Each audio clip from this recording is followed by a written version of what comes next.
Hello, MotoAmerica fans. It's time for another episode of Off Track with Carruthers and Bice. You'll laugh, you'll cry, and you may even learn something from this unlikely pair and their special guest. The mic is yours, Paul and Sean.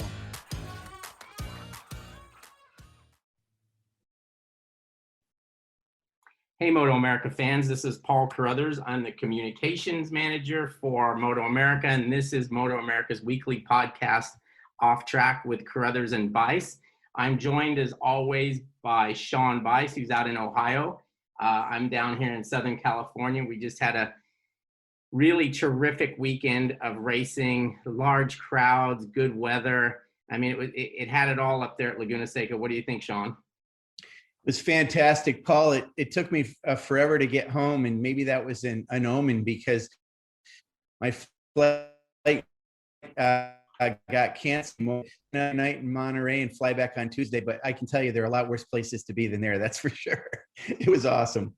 Yeah, it was a good weekend. It was, the weather sometimes can be a little unpredictable there, but it was about perfect. I mean, if anything, it was a little too warm, but no, it was good. We there was a big crowd. I think, what a difference from a year ago when we were there in October for the last round of our series. And, we were right in the middle of the pandemic and no fans were allowed. And it just feels like an overblown test day, and it's just so much different there when, the paddock, you can't move around. And I know it's a pain in the butt for some of us who are working there, but it's a good pain in the butt to have when you've got to kind of wait around and to move through people. So it was real good. We had the final round of our King of the Baggers series, which was 3 rounds this year and probably going to expand a bit next year to 2 more rounds. I mean, that's a discussion that we need to have. But we had that. And we had Kyle Wyman won the championship in that on his Harley Davidson. It went down to the wire, and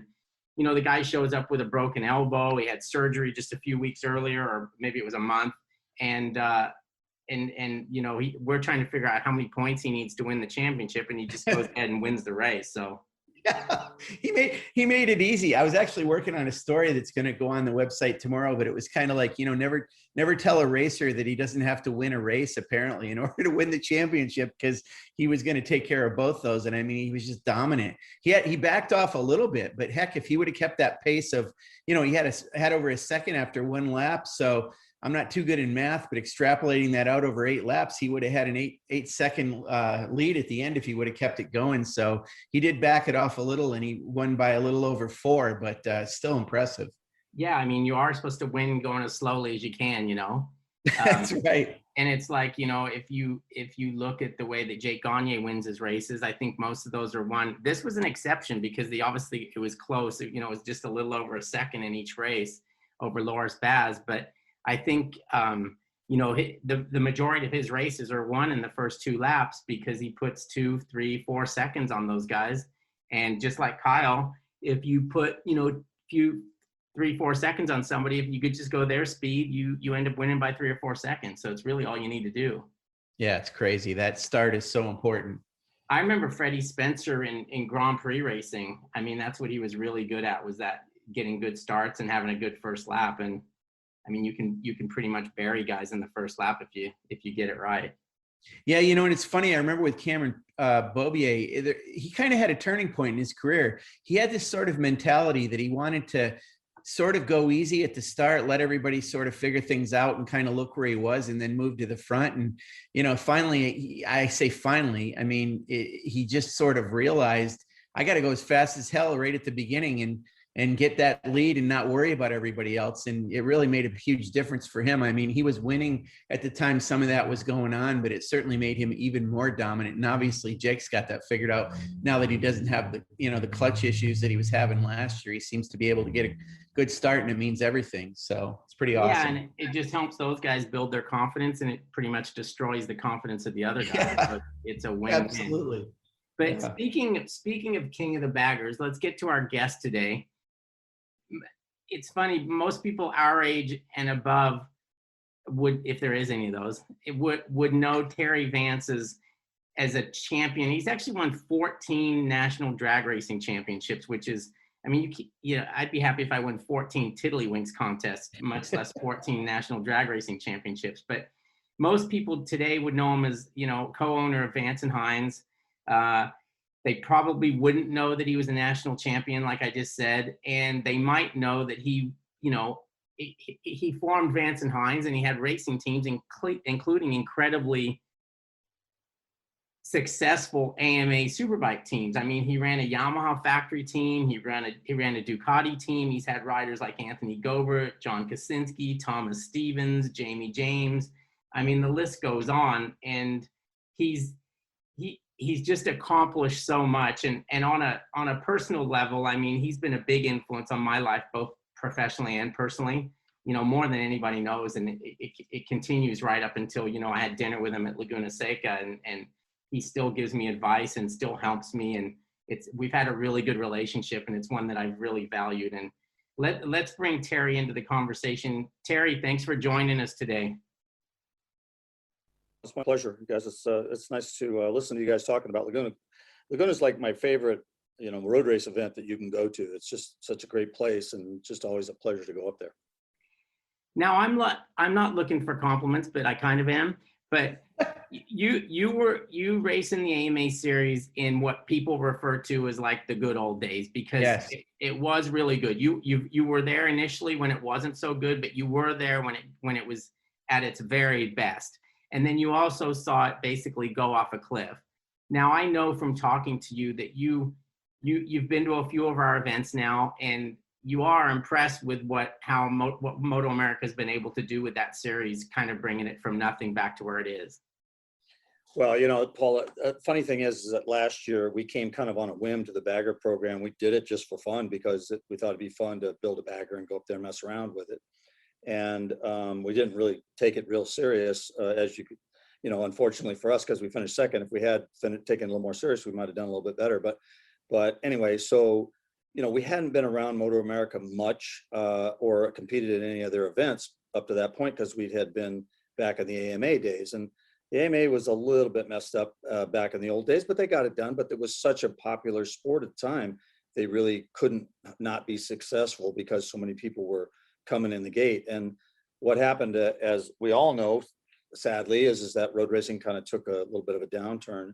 And Richard and Wayne got together and said, hey, we're going to fix this in the United States. And I actually thought Richard was a little bit crazy, because I thought he was going to spend a lot of money that he'd never get back. And now seeing what's happening with MotoAmerica, and seeing how well he's orchestrated the place and organized the leadership team and got the television going and the media going, and I mean, everything runs just like clockwork, right on time, right on schedule, as professional as it could possibly get. I mean, you guys, it seriously rivals all of the NHRA stuff. So, coming out of NHRA and going to flat track for us as a organization, as Vance and Hines, we really love NHRA. They're very, very good. And when we got to flat track, we were like, well, we're just going to have to deal with this. But when you go back to MotoAmerica now, you're like, whoa, these guys are serious. And I know you're not looking for compliments, Paul, but I have to tell you, I've seen very few organizations that have made the strides that you guys have, and how professional and how well run an event is. And I think you've really kind of reestablished road racing in the United States that it hasn't had. So I think the sport itself owes a lot to Wayne and Richard and your guys, Chuck, about putting this together and really sticking with it, Paul, because I think if I were the investor like Richard was, it would have been real easy to clip the wings in the middle of that, but he hung tough. I told his wife on Sunday, I said, I really admire what Richard's done. I think the fact that he just stuck with it is as admirable as the fact that he took on the task to begin with. So I think anybody that's road racing today owes MotoAmerica a little bit of gratitude. And I remember distinctly early on, we always talk anyway, but you would call me and ask me like, hey, how's it going? Are you guys going to make it? And I'm like, yeah, we're going to be fine. Just give it some time. And then you even admitted to me this weekend that I might've been right. Yeah, you might've been. That's right. Yeah, and Richard, when Richard and I were talking about it the other day, Richard Varner, for everybody that's listening, I really told him how impressed I am with how well you guys have done. And it's really nice, Paul. You guys, I mean, all the way down to the mini bikes. I mean, you got the little mini program at Road America. And I mean, you guys are doing some wonderful things. And, the classes are well organized and structured. People know what's going on and who's who. And, the bagger program, it's kind of interesting. I think that they got there, and it was kind of a joke to begin with. I mean, everybody was laughing and thinking they were going to leak oil all over the track. And I think what ended up happening is that the racers that were involved in the bagger program looked around and goes, whoa, this is a really good platform. And I actually think that MotoAmerica looked back and said, whoa, this is a really good platform. So it looks like it might be a nice little marriage that might stay together for quite a while.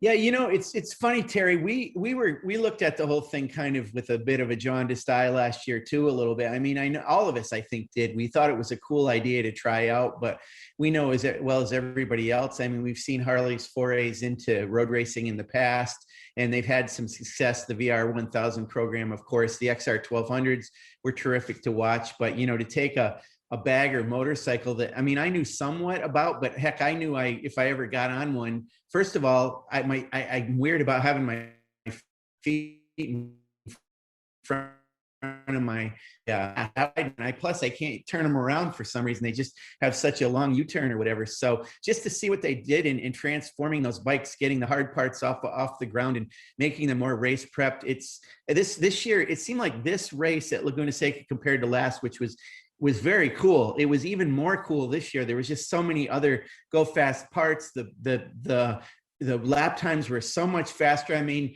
Kyle Wemman was lapping in the top 10 of the Twins Cup guys and could have even qualified for Superbike on that bike. So, it seems like the future of that class is going to get even bigger as Paul said, with the fact that we're probably going to have more rounds next year. And there's talk about we're looking at trying to go to Daytona, which I know is a place that's near and dear to your heart, Terry. So, I mean, it's kind of cool that we've hit on something, and however we've hit on it with everybody all in, including Vance and Hines, it's great that we're going to kind of be able to make this thing happen. Now that you're a part of it and gotten involved in it, I'm sure you guys are going to continue to be a part of it. Is that true?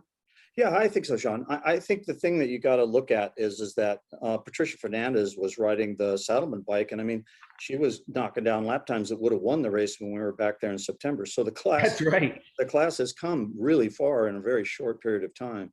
The real challenge now I think for MotoAmerica is to try to figure out what they're going to do with the class moving forward, because if you let it turn into Superbike, it might not be the class that everybody enjoys watching. I mean, it's like, you've got to have some rules and regulations to keep it so that guys in the back can actually be competitive and can stay in the hunt without just spending a bank vault, So it's going to be a little bit of a challenge moving forward, but I think everybody's embracing it. Everybody enjoys it.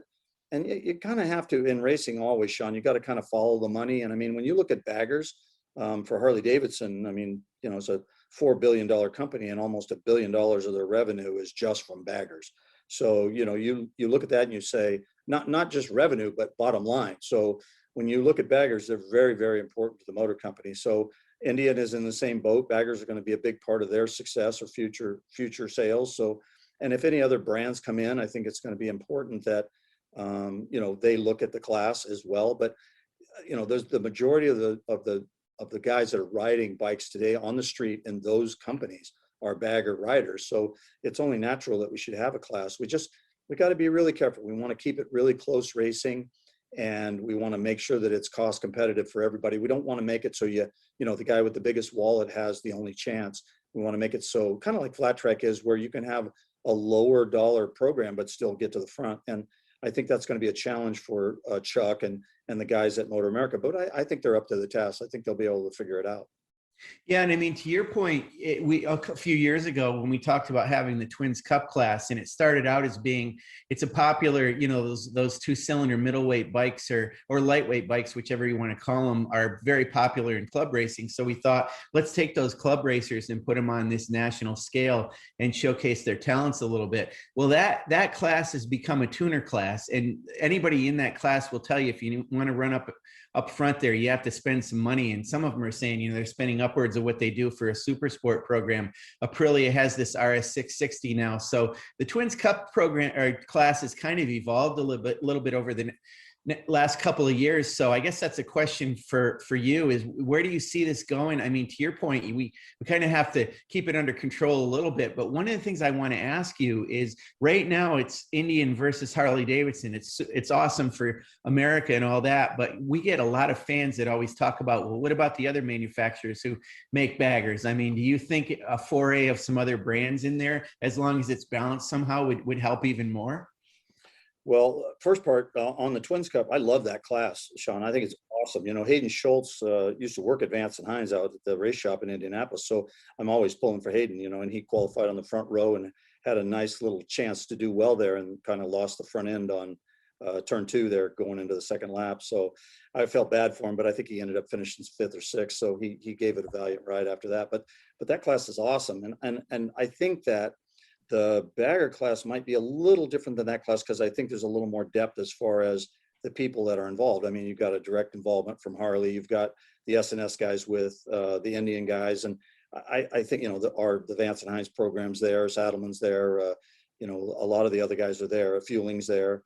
So there's a lot of people that are involved in the class, and I think that those guys are all engineering, manufacturing kind of guy, different than a Twins Cup where they buy a bike from a pro or the new Yamaha, maybe use it and just go race. So I think that there's some really wonderful things that could happen in the bagger class as far as involvement. And then obviously for MotoAmerica, as far as people coming to the events, as far as showcasing products that you sell to the street bike guys. So that might really make a nice little place to come and see, you know, performance parts and things like that. But the bagger class is, the scary part about it, Sean, is it could be anything someone wants it to be as long as they stick with it. And I think this is where Richard and, you know, the guys at MotoAmerica have to sit down, Chuck, and the powers that be, and sit down and say, okay, how do we keep this class from getting away and just being a dollar class? Because you don't want that to happen. But it's kind of exciting racing. I know people think, oh, baggers, you know, a bunch of Harley leakers, but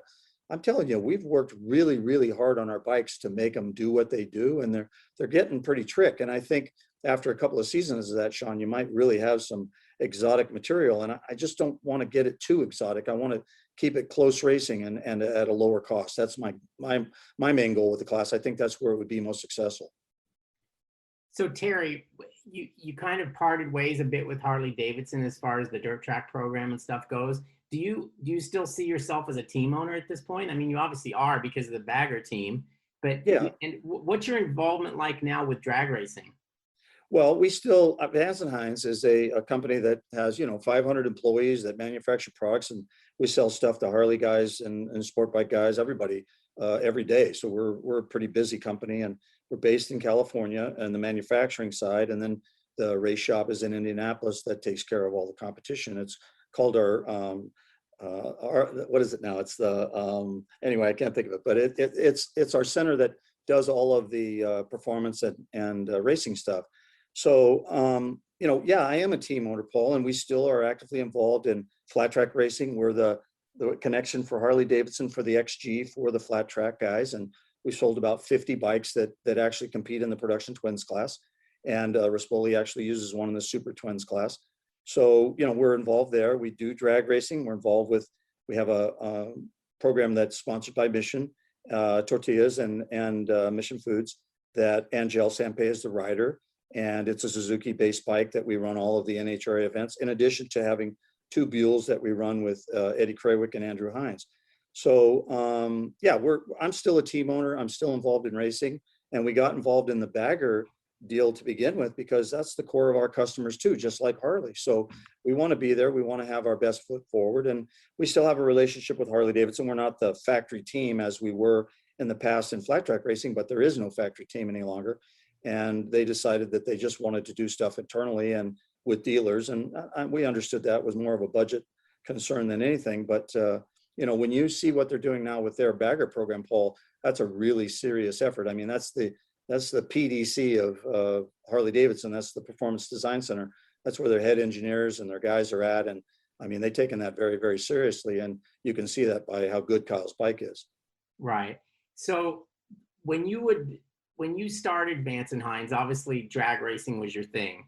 Nowadays, you see, I mean, the drag racing thing compared to like the baggers, for example, the drag racing thing has got to be something that builds your image, but it doesn't necessarily sell parts. But I think the bagger racing that we are currently doing, I mean, that's just a direct link to the customer to buy parts for their baggers, right? Yeah, that's why it makes more sense. And that's why we need to be there because and be represented. I mean, we want to make sure that people know that the products that we're making are performance worthy for their bikes. And the drag racing thing, Paul, is kind of interesting because we do sell racing motorcycles and motors to a lot of the drag race guys. A drag race motor is typically $50,000 and a bike is $200,000. So and we've sold a number of them. So it is a revenue generator for us as far as top line, but we really want to reach bigger as far as the number of people that we deal with. So that's why we get involved in Flat Track and also MotoAmerica. Terry, I want to ask you about your product line. I want to go back at some point and talk about the road racing. I told you before the podcast, I've been trying to talk to you since 1991, and Paul keeps blocking me. But 1990 is kind of when I want to talk about. But before I get to that, I want to ask you about your product line. Do you currently sell more pipes and products for V-twins and cruisers than you do for sport bikes? And has that always been the case? No. We started the business, Paul's Agriling. I was a Suzuki factory rider back in the days. Mark Barnett was there racing when I was there. Mark Blackwell was actually the head of marketing there at Suzuki. And, I think that was in 1977 is when I came on board. And I was a factory rider for them until I retired in 1988. So I was the guy that took care of drag racing for them. And fortunately for Byron and I, we were able to establish Vance and Hines as the Suzuki place for performance products, as they also brought on their GS line because they used us to intro the GS line. That's kind of what they did in the beginning. And back in the day, it was actually a pretty big deal, Sean. I mean, we had television commercials. We were involved in a lot of different things. They were the official motorcycle for NHRA. And I mean, it was actually a really robust program and really profitable for Suzuki and really good for Byron and I because it gave us a direct link to all of the Suzuki dealerships throughout the country. So we sold a lot of parts to all the Suzuki guys, exhaust systems, performance products, ignition things, just different performance parts, pistons, cylinder heads, camshafts, all that kind of stuff. So when that business got really raging along, I decided I couldn't race and also run the business. So I stopped racing and started running the business. And when I stopped racing, I picked up the Yamaha program and started running the road race program in the United States. And we were very fortunate. We won Daytona, the first race out of the box with Dave Sadowski back in 1990. That's the one you're talking about. Yes. And later, a couple of years later, we won with Eddie Lawson at Daytona as well. So we've always had kind of the racing roots, and we've always wanted to sell performance parts to the sport bike guys. And we have, but the market just wasn't big enough, to be honest, Sean. So we started looking at the V-twin market, and in 1995, we started making performance or exhaust system aftermarket products for Harley Davidsons. I got involved with a Top Fuel racing program with a guy named Doug Vansel, and we started racing at all of the AHDR races, which were the Harley Davidson drag racings, and we won the championships and did really well. And then the customer base kind of followed us along, just like they had in the early years in the 70s. So that's when we really took off. When we got into the Harley business, we were probably at about 80, 90 employees, I would say, maybe close to 100. And then at our peak, probably in the Harley market, we were near 700. So I want to talk about this, that when you transitioned to Yamaha, because that's when I really started paying attention to you guys in 1990. As you mentioned, that Daytona 200 right out of the gate. And at the time, I remember I had signed up for being part of the US team or whatever it was and getting apparel. And I got a flyer from you guys that said Ski smoked him. That was the headline in the newsletter. I still have it. And that whole yellow, magenta, yellow, and black. And I want to ask you, Terry, that was a pretty amazing livery for that, especially for that time period. It was very iconic. You guys kept it for quite a while and evolved it over the couple of years there. But who made the decision to come up with that color scheme? And, it was incredible during that time period. Yeah, it's kind of interesting when you look back on it. It's like orange pants, it's like, it doesn't look very good today, but at the time you wonder why somebody would wear them, but Yamaha actually, and all of the manufacturers at the time, Sean, were very concerned about being too powerful within the AMA. They wanted to take a step back. So Yamaha wanted to have a look like a performance division was doing this, not Yamaha factory, because they didn't want to look like they were trying to dominate the sport. So they wanted a different look. And the graphics guys at our place came up with the look and said, this is something that you might want to consider. And they took it hook, line, and sinker and thought it was great. You know, when you look back on it, it's kind of gaudy as far as the magenta and the yellow goes. But like you said, it was very identifiable and it totally said something new. And then they got tired of that after a while and they went back to the blue, you know. So I think before we left to go to the Ducati program, I think in maybe 5 or 6, maybe they changed 7, they changed back to the blue. So, you know, it's just, you know, things come and they go and people have ideas. And we built those 600s. You remember those street bikes that we did for Yamaha? I think we sold almost 1,000 of those motorcycles, you guys. So it was a really nice thing for Yamaha and a good thing for us as well. Yeah, I was going to mention that, Terry. That was a 1992 FCR 600, and you still see them every once in a while. Some people keep them in perfect condition, but it was the only year that they had that single headlight on the front. But the special one was that magenta, yellow, and black that looked just like the Super Sport bikes. But yeah, 95 is when they changed over to blue. But in between that time period, for that basically 4-year time period, I mean, you know, you saw Jamie James, Colin Edwards got his start and did it all on those OWO1 and yellow and black. You had some amazing Really riders good, on that Sean. team. I mean, Even the couple of years of Suzuki too. I mean, those road racing teams you had some incredible iconic riders. wow, we did. I mean, you start off with Randy Renfro. I know you remember that name. And Yes. Randy was a great kid and a great rider. And it was a pleasure to work with him. But we've had so many. I mean, Troy Bayless and Eddie Lawson and Ski and Jamie James and Thomas Stevens. And I mean, we've had a number of guys that have ridden our you know, road race bikes that have been a lot of fun. Some did a little more work than others, like Gobert, but you know, it's the way it goes sometimes. But I really had a lot of fun. I mean, I developed a really good relationship with Ben Bostrom and Eric. I mean, when we were road racing, and Ben was one of my riders the year we won the World Superbike race at Laguna Seca with Anthony and Ben. So, I mean, we had some really good times, a lot of fun. So I need to ask you specifically about David Sadowski, because my backstory is I was living in New Hampshire back then when he kept getting pulled over by the cops in Northampton, New Hampshire. And they said, if you're going to ride that way, why don't you go up to Loudon and race? And so before we knew it, he was a factory rider for you guys and won that Daytona 200. And part of the fact that he was our local hero is what made me such a fan of Vance Hines in those days. But I have a specific question for you, Terry. So there's a bit of folklore or legend about Ski. Well, there are many things, but I'm going to be specific about this one thing. And it's the fact that in 1990, I believe it was, he had broken his collarbone. And I recently wrote a story about how obviously the collarbone is one of the most frequently broken bones for motorcycle road racers or any motorcycle riders since they fall on their shoulder and that happens. But there has been a story that Tom Halverson at Yamaha swears by, and Ski actually crashed after having that collarbone fractured and plated, and he literally pounded that plate flat again so he could race. True or not true? Have you heard that story? That's totally true. I mean, that was Ski. You know, he was totally dedicated to his craft. We've had some wacky things happening. You know, I mean, it's like we've had riders that have crashed and bring their body parts back and show them to us after they've been amputated. I mean, just crazy stuff. The guys that really want to race. You know, so you know, it happens. And Ski was one of those guys that was dedicated to his craft for sure. Terry, I think Sean's more than making up for me blocking him 40 years ago or whatever the hell it was. It's been pent up. All these questions. Never argue with the guy about anything that has to do with Yamaha because he'll know down to the part number on anything you even bring up. So I'm seeing that. The part I was talking about when Quarterly lost his finger at Willow Springs, Sean, he brought it to us in a little jar like a couple days later, and his hand is all in a bandage. He goes, I just wanted you guys to see what I'm giving up here, you know? So, I mean, it's pretty funny. We've seen some crazy things happen over the years.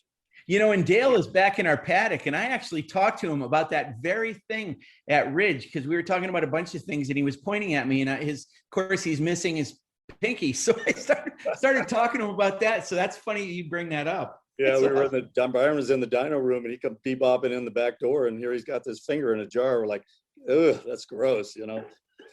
So he kind of gave you the finger. He did, kind of. That's right. But I love Dale. Dale was a good guy. He really, for his size, Sean, Yeah. he gave you 175%. I mean, seriously, he really did. Well, we used to talk about him as being like, oh man, he's such a big rider. He's huge. Now you see him walking around. I mean, you see guys like Jake Lewis and, Matthew Skoltz, or certainly Loris Baz. I mean, they tower over Dale. Yeah, but you got to remember at the time they were all Duhamel and little guys. Right. So Dale was pretty big for his time. Yeah. So Terry, you touched on it. You've worked with a lot of good road racers, some more difficult than others. I mean, can you say that you had a favorite? Oh, that's a tough one, to be honest with you. It had to be Gobert. Well, I liked Anthony. I really did, Sean. He was a good kid. He just had some support group problems, and he just didn't have any support. But I have to tell you, standing at Atlanta, watching Collins slide both ends coming through that last kink onto the straightaway, the year that he was kind of at his prime before he went to Europe, was really, really exciting. I really liked Colin. I thought he was a good kid. Working with Eddie was almost kind of awe-inspiring for me because, I always thought Eddie was like something, Eddie Lawson. I thought he was something special, but after watching him work at Daytona and win that race, I realized how focused he was. I mean, if you can imagine anybody that's totally dedicated to what they're doing, Eddie was the kind of the pinnacle of that. And Wayne Rainey and I talk about that a little bit every once in a while, but I don't know, Paul, all of them over the years, it was just a lot of fun. Working with the Boston boys was always, they were a fun time, but they were always good guys. And it was a pleasure to be around them. And, Ben, how Ben is, he's just got such a great attitude and such a great person. So I don't know, there's been so many of them that have been fun, but I really kind of enjoy this bagger thing, Paul. Kind of brings back some of that memories. The two guys I have on the seat right now are excellent guys. I really like them a lot. Gene Burcham kind of brought them both to our team, and Gene used to run my flat track program when we were doing the thing with the Harley guys. And when we were doing this thing with the baggers, I called him and said, "What do you think of Gene?" He goes, "Oh, I have the guy." And he brought Hayden on, and I love Hayden. Hayden's the best. He is awesome. And then when we decided we needed a second bike, he said that Taylor Knapp was the guy. And poor Taylor, he crashed Sunday and he felt really bad. I sent him a text. I said, "Hey, please don't feel bad about that. I love the fact that you were being aggressive, and that's what it would take at that race to actually be up front." And, he was in fourth when they were coming up toward the stripe for the first lap. And I was pretty happy. And I thought we were going to actually do pretty decent. We didn't have anything for the front two or three, but I think we could have finished third or fourth. But, it's one of them things. But I really like those guys, and it's really fun to be involved. And it's kind of interesting too, Sean, when you think about the paddock at the MotoAmerica races, initially it was more like what are these, ugly stepchildren doing in our paddock? And now I think they're looking at it a little bit differently, because I think it's bringing more people, more eyeballs, more and hopefully more revenue to the sport. And ultimately, I believe that will be the main thing. Terry, one of the memories I know you will have, and I will have probably forever, is John Kaczynski is Steve Rapp's Vance Hines Ducati, which was a very expensive piece of equipment. Just end over end over end over end, basically on the front straightaway at MotoAmerica before you get to turn one, and the front end tearing off and the thing just basically disintegrating. As a team owner, that you just have to be prepared that can happen, right? I mean, you just have to realize that at any given time, the bunch of money that you've spent can just go out the window. Yeah, I mean, Paul, at that time, road racing was a little bit different than it is today. I mean, there was quite a bit more money and revenue available, and equipment and engineers and parts and pieces. So, as a team owner, that is definitely not something you want to see happen. But fortunately, I was connected to the Ducati guys in a very good way. And Claudio Domenicali, who now is the big boss at Ducati, was my boss at the time. And fortunately for me, he was taking care of that kind of stuff. So if that happened today and I owned those two Ducatis, I'd probably just quit racing, because that's a big loss, Paul. I mean, dollar and cents wise, and just, parts and pieces, it was humongous. But, that situation was kind of sad. I was really, really unfortunate that it happened, because somebody's front brake got clipped. And when they did, that's what caused the problem. But I think it actually made the center spread of Sports Illustrated that month. And, it was such a catastrophic crash. But anyway, yeah, as a team owner, you don't ever want to see that happen, Paul, because that's expensive if you're buying the parts. It's strange that crash is very iconic. And it's funny, it was like years later when there was a similar sort of situation happened at Daytona with Dane Westby and Josh Herring. And that a lot of people think that that's what led to that having a brake lever guard. But man, you think back to that thing between John and Steve Rapp. And I mean, that really, it's almost like it's surprising that the brake lever guard wasn't invented right after that, because that directly caused that. I agree with you 100%. You know, what's kind of interesting about that crash at Daytona that you're talking about with Westby and all those guys is that Taylor Knapp was in that crash. I didn't know that. I saw some footage, some rare footage somewhere. I don't even know where. And I realized that was Taylor on the ground when that crash happened. So that was a spectacular get off right there before the beginning of the tri-oval.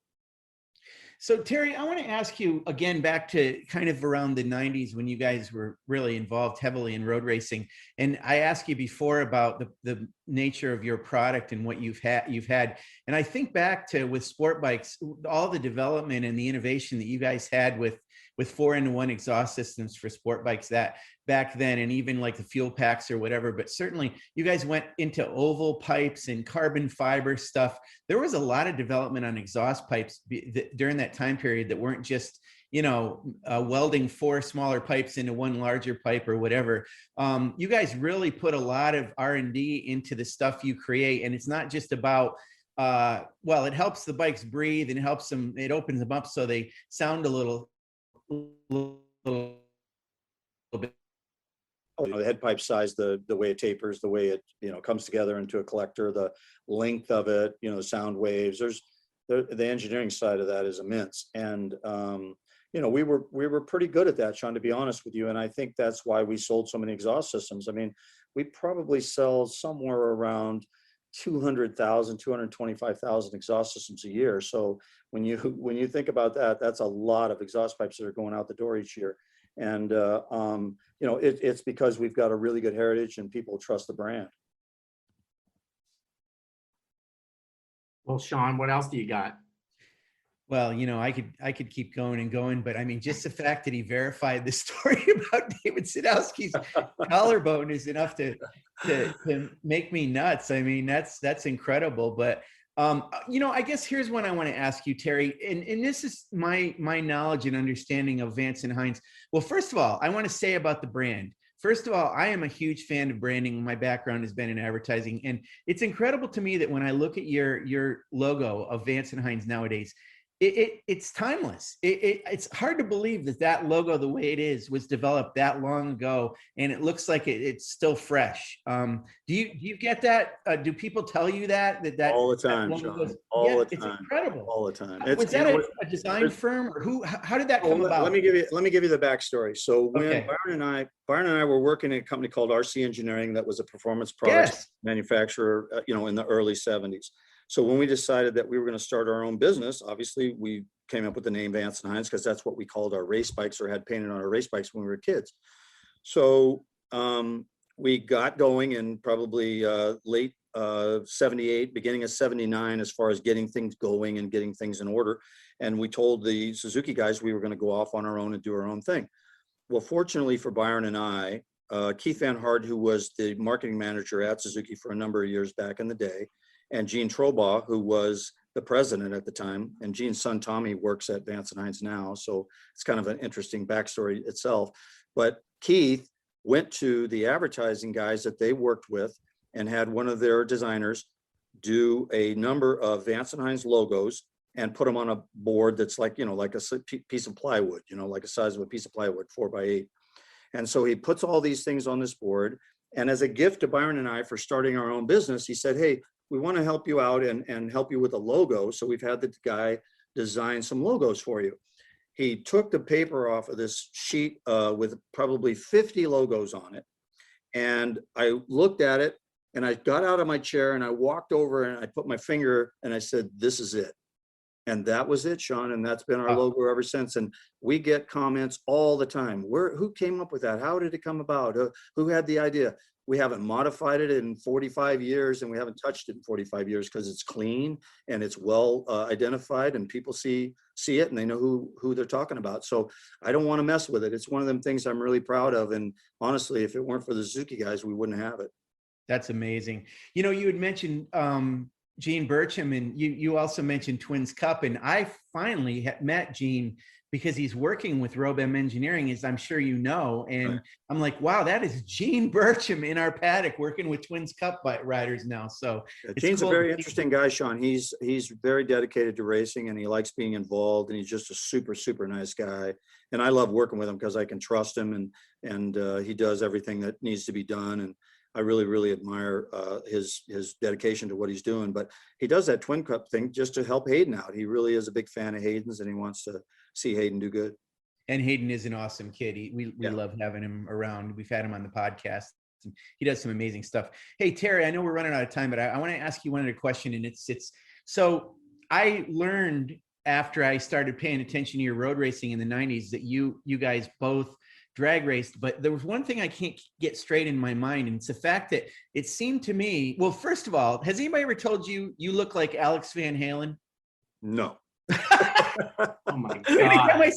Anytime I see Alex playing the drums, I think it's Terry Vance back there. That's funny. No, fortunately, no. I don't have enough tats anyway, I'm sure.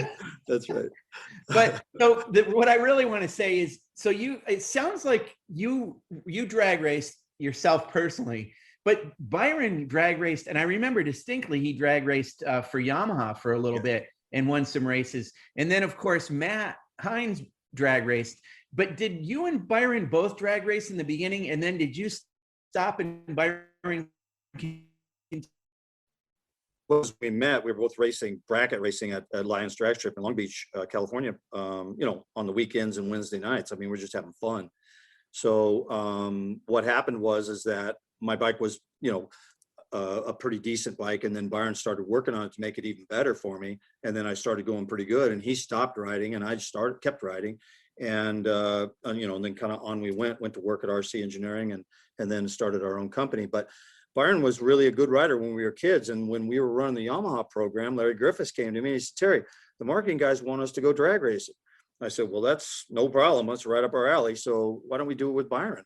So we ended up doing that. And Byron built the Yamaha Pro Stock bike and won at Topeka that year at the NHRA Nationals at Topeka.